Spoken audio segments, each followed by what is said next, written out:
શું તમે ઉકળતા પાણીમાં પૌવા નાખીને ક્યારેય કોઈ રેસીપી બનાવી છે મિત્રો?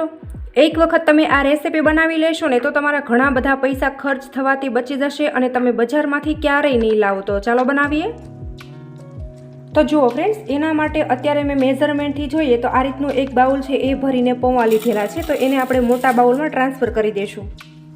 તો ફ્રેન્ડ્સ, આ જે પૌવા છે એને આપણે સાફ પાણીથી ધોઈ લેવાના છે, કારણ કે આપણે ઉકળતા પાણીમાં નાખવાના છે એટલે આપણે ધોઈને જ એડ કરવાના છે. તો આ રીતે તમે જોઈ શકો છો કે ઘણું બધું સફેદ પાણી નીકળ્યું છે, એને આપણે બહાર કાઢી લેશું. તો અહીં તમે જોઈ શકો છો કે મેં પૌવાને સરસ એવા ધોઈ લીધા છે અને આ પૌવાને આપણે સાઈડમાં કરી દઈશું અને આપણે જઈએ ગેસ તરફ. તો અહીં મેં ગેસ ઉપર એક મોટું વાસણ રાખી દીધું છે અને આપણે એની અંદર જે મેઝરમેન્ટથી પૌવા લીધેલા હતા એ જ મેઝરમેન્ટથી આપણે પાણી લેવાનું છે. તો પાણી છે એ આપણે આ મોટા વાસણની અંદર ટ્રાન્સફર કરી અને આપણે ઉકાળી લેવાનું છે. તો જુઓ ફ્રેન્ડ્સ, અહીંયા આપણે આ એક બાઉલ ભરીને પૌવા હતા એટલા માટે અહીંયા મેં 2 બાઉલ ભરીને પાણી લીધેલું છે. તો હવે અહીંયા ગેસ ઓન કરી આ પાણીને આપણે સરસ મજાનું ઉકળી જવા દેવાનું છે. તો તમે જોઈ શકો છો કે અહીંયા પાણી આપણું એકદમ સરસ એવું ઉકળી ગયું છે. હવે આપણે આની અંદર મસાલા કરી લઈશું. તો અહીંયા મેં 1 ટીસ્પૂન જેટલા સોડા લીધેલા છે, તો એ આપણે પાણીની અંદર નાખી દઈશું. અને 1 ટીસ્પૂન જેટલા ચીલી ફ્લેક્સ લીધેલા છે, તો એ પણ આપણે એડ કરી દઈશું. અને ત્યાર પછી અહીંયા મેં ટેસ્ટ અકોર્ડિંગ મીઠું લીધેલું છે, તો એ પણ આપણે એડ કરી દઈશું. તો હવે આવે છે અહીંયા મેઇન વસ્તુ. તો આપણે જે પૌવા પલાળીને રાખેલા છે એ પણ આપણે એડ કરી દઈશું.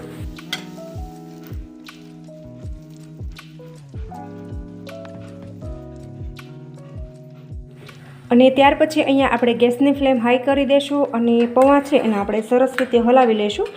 તો તમે જોઈ શકો છો કે અહીંયા મેં મેઝરમેન્ટ કઈ રીતે કરેલું છે કે 1 વાટકો આપણે પૌવા લીધેલા છે અને 2 વાટકી આપણે પાણી લીધેલું છે.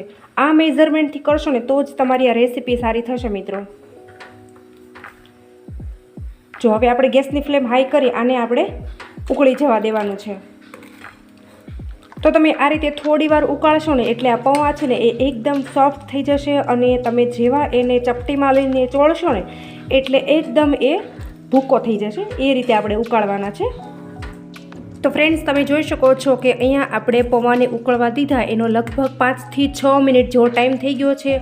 અને તમે જોઈ શકો છો કે પૌવા છે એ આ રીતના કંઈક ચડી ગયા છે અને એકદમ નાના નાના ટુકડા થઈ ગયા છે. તમે જોઈ શકો છો.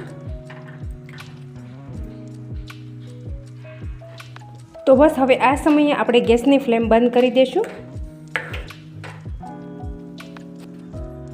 અને ત્યાર પછી મેં અહીંયા બ્લેન્ડર લીધું છે. તો આપણે બ્લેન્ડર આ રીતે રાખી સરસ રીતે આપણે ક્રશ કરી લઈશું.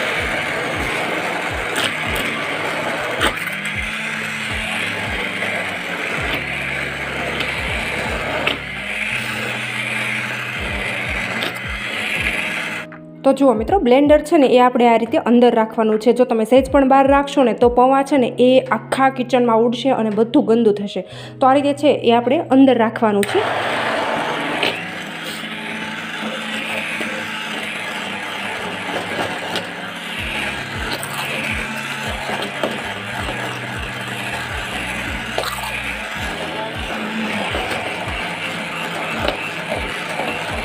તો તમે જોઈ શકો છો કે અહીંયા મેં એકદમ સ્મૂથ બેટર બનાવીને તૈયાર કરેલું છે. તમે જોઈ શકો છો. જો તમે આ જ પ્રોસેસથી કરશો ને તો એની અંદર એક પણ ગાંઠો નહીં રહે અને એકદમ સરસ મજાનું આપણું બેટર બનીને તૈયાર થઈ જશે મિત્રો. તમે જોઈ શકો છો. તો જુઓ મિત્રો, આપણે બ્લેન્ડર ફેરવ્યા પછી આ જે બેટર છે એ એકદમ ઘટ્ટ થઈ ગયું છે અને અત્યારે મેં ગેસની ફ્લેમ ચાલુ કરી દીધી છે.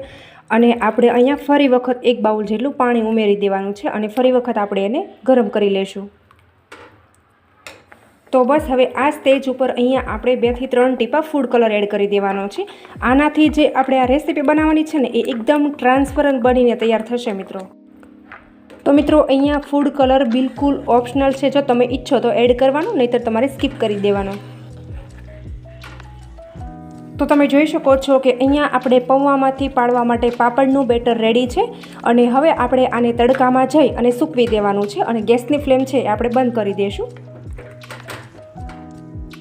તો જુઓ મિત્રો, અહીંયા આપણી બાલ્કનીમાં ખૂબ જ સરસ એવો તડકો આવે છે. તો આપણે બેટર અને કંતાન લઈ બાલ્કનીમાં જ આવી ગયા છીએ.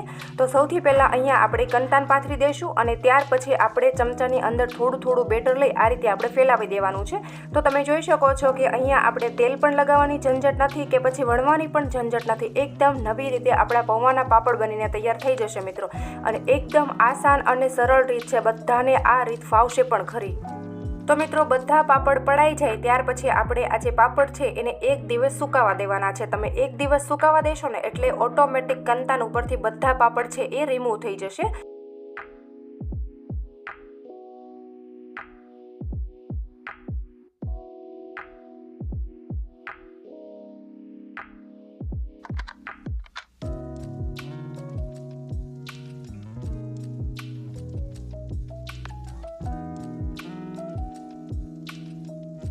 તો તમે જોઈ શકો છો કે પાપડ આપણે સુકાવા દીધા એનો 1 દિવસ જેવું થઈ ગયું છે અને પાપડ એકદમ સરસ એવા સુકાઈ ગયા છે. તમે જોઈ શકો છો કે સહેજ પણ ફાટેલા પણ નથી.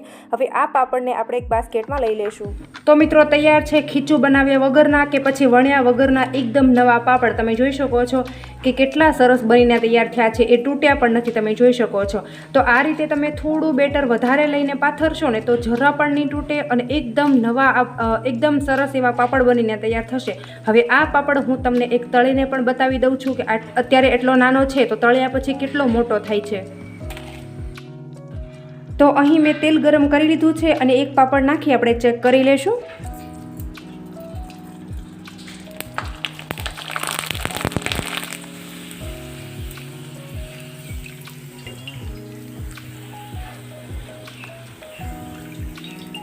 જો તમે જોઈ શકો છો કે જ્યારે આ પાપડ તળેલો નહોતો ત્યારે એકદમ નાનો હતો અને અત્યારે આ ફૂલી અને કેટલો બધો મોટો થઈ ગયો છે. તમે જોઈ શકો છો.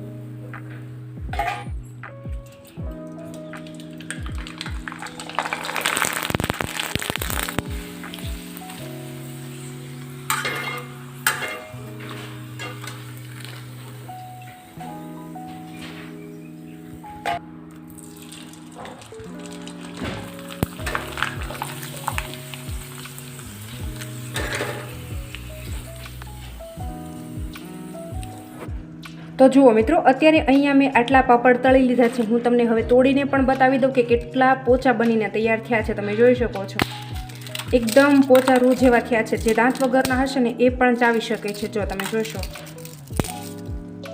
એકદમ પોચા અને ક્રિસ્પી બનીને તૈયાર થયા છે. તો આ પાપડમાં આપણને કોઈ પણ જાતની ઝંઝટ નથી રહી. હવે આપણે વણવાની પણ ઝંઝટ નથી કે ખીચું બનાવવાની પણ ઝંઝટ નથી રહી. તો મિત્રો, તમને મારી આજની આ રેસીપી કેવી લાગીને એ મને કમેન્ટમાં તમારો ફીડબેક જરૂરથી આપજો અને તમે વિડીયો ક્યાંથી જુઓ છો ને એ પણ મને કમેન્ટમાં જરૂરથી જણાવજો મિત્રો. અને જો તમને રેસીપી ગમી હોય ને તો તમારા ફ્રેન્ડ સર્કલમાં શેર કરવાનું બિલકુલ નહીં ભૂલતા અને ચેનલ ઉપર નવા હોય તો ચેનલને સબસ્ક્રાઈબ કરવાનું પણ બિલકુલ નહીં ભૂલતા મિત્રો. ફરી મળીશું એક આવા નવા વિડીયો સાથે. આવજો.